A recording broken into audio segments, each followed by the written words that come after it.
Hi guys, it's Jacob from Stringbuzz here, stringbuzzworld.org being a music journalism site, links are in the description down below. And we have a brand new song review for you today, and it's the latest by Maggie Rogers, and the song is called On and Off. I'm going to refer to the original articles I usually do for these videos, so I hope you enjoy. So after being hugely impressed with Maggie last year with her track Alaska landing at number 3 on our Best Songs of the Year list for 2016, I went into this track incredibly excited. So should we see what I thought of it?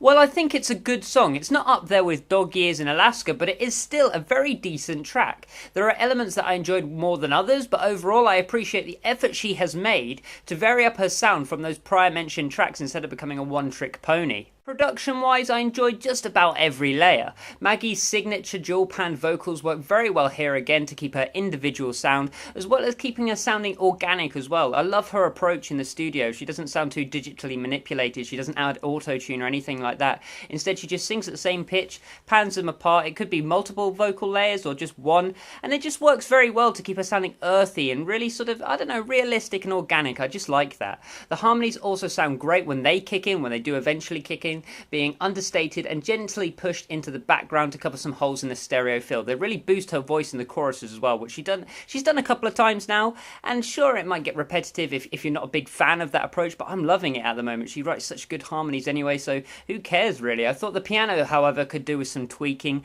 as it didn't sound particularly raw and instead sounded more like a keyboard, and it didn't really suit the vibe of the track for me.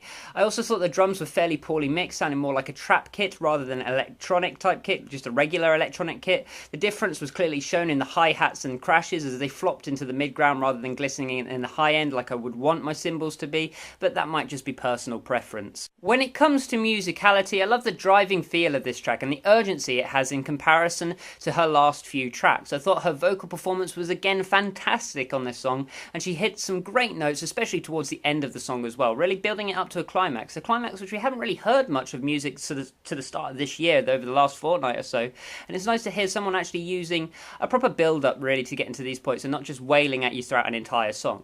So again, the harmonies were great too, cutting across her homophonically, which worked very well to add further dimensions to the track, and she's really showcasing herself well as a great harmonic songwriter.